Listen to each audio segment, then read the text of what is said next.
नमस्कार मित्रांनो, आपल्या सर्वांचे माझ्या YouTube चॅनलवरती हार्दिक स्वागत आहे. मित्रांनो, महाराष्ट्र शासन शालेय शिक्षण व क्रीडा विभाग यांनी शिक्षक पदभरतीबाबत दिनांक 30/12/25 रोजी शासन निर्णय जारी केलेला आहे. तर चला मग आपण तो शासन निर्णय पाहूया. शिक्षक पदभरतीबाबतचे कामकाज महाराष्ट्र राज्य परीक्षा परिषदेकडे सोपवण्याबाबत या संदर्भातील तो शासन निर्णय आहे. चला आपण वाचूया. महाराष्ट्र शासन शालेय शिक्षण व क्रीडा विभाग शासन निर्णय क्रमांक संकीर्ण 2025 प्र 883 TNT 1 हुतात्मा राजगुरू चौक मादाका महामार्ग मंत्रालय मुंबई 4032 दिनांक 30 डिसेंबर 25. प्रस्तावना. आयुक्त शिक्षण कार्यालय हे शालेय शिक्षण विभागांतर्गत क्षेत्रीय स्तरावरील प्रमुख प्रशासकीय कार्यालय आहे. शालेय शिक्षण विभागाने निश्चित केलेल्या सर्व धोरणांची व घेतलेल्या सर्व निर्णयांची प्रभावी अंमलबजावणी करण्यासाठी आवश्यक उपाययोजना, देखरेख व नियंत्रण ही या कार्यालयाची प्रमुख जबाबदारी आहे. सन 2017 पासून या कार्यालयाअंतर्गत पवित्र पोर्टल मार्फत शिक्षक भरतीची कार्यवाही करण्यात येत आहे. पदभरतीची कार्यवाही वेळोवेळी करावी लागत असल्याने व त्यात विविध टप्पे समाविष्ट असल्याने ही निरंतर चालणारी काहीशी वेळखाऊ प्रक्रिया आहे. शिक्षक अभियोग्यता व बुद्धिमत्ता चाचणी संपन्न झाल्यानंतर उमेदवारांसाठी स्वप्रमाणीकरणाची सुविधा उपलब्ध करून देणे,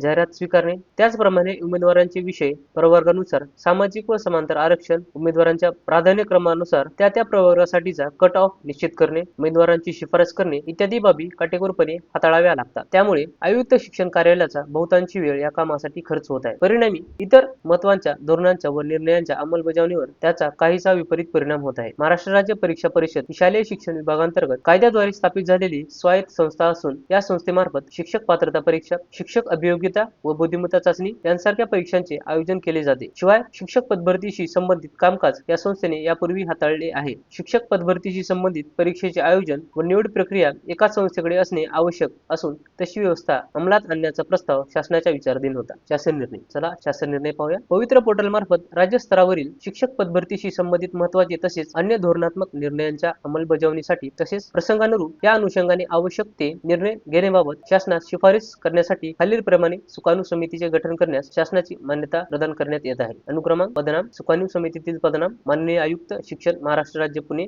अध्यक्ष असतील. माननीय अध्यक्ष महाराष्ट्र राज्य परीक्षा परिषद पुणे हे सदस्य असतील. माननीय संचालक महाराष्ट्र राज्य शैक्षणिक संशोधन व प्रशिक्षण परिषद पुणे सदस्य. मान्य शिक्षण संचालक माध्यमिक व उच्च माध्यमिक शिक्षण संचालनालय पुणे हे सदस्य असतील. शिक्षण संचालक प्राथमिक शिक्षण संचालनालय पुणे हे सदस्य असतील व माननीय आयुक्त महाराष्ट्र राज्य परीक्षा परिषद पुणे हे सदस्य सचिव असतील. मुद्दा क्रमांक 2. शिक्षक अभियोग्यता व बुद्धिमत्ता चाचणी सन 2025 नुसार तसेच यापुढील काळात पवित्र पोर्टल मार्फत राज्य स्तरावरील शिक्षक पदभरतीशी संबंधित सर्व कामकाज महाराष्ट्र राज्य परीक्षा परिषदेकडे या आदेशाने सोपविण्यात येत असून उपरोक्त सुकाणू समितीच्या मार्गदर्शनाखाली हे कामकाज महाराष्ट्र राज्य परीक्षा परिषदेने पार पाडावे. मुद्दा क्रमांक 3. पवित्र पोर्टल मार्फत पदभरतीशी संबंधित कामकाजाचे कार्यालय निहाय वाटप व त्या अनुषंगाने जबाबदारीची निश्चिती याबाबत निर्णय घेण्यास सुकाणू समिती सक्षम असेल. सदर शासन निर्णय महाराष्ट्र शासनाच्या या संकेतस्थळावर उपलब्ध करून देण्यात आला असून त्याचा संकेत क्रमांक असा आहे. हा आदेश डिजिटल स्वाक्षरीने साक्षांकित करून काढण्यात येत आहे. महाराष्ट्राचे राज्यपाल यांच्या आदेशानुसार व नावाने. या शासन निर्णयाच्या अनुषंगाने शिक्षक पदभरतीबाबतचे कामकाज यापुढे महाराष्ट्र राज्य परीक्षा परिषदेकडे सोपवण्यात आलेले आहे. व्हिडिओ इन्फॉर्मेटिव्ह वाटला असेल तर चॅनलला नक्कीच लाईक, सबस्क्राईब आणि शेअर करा. धन्यवाद.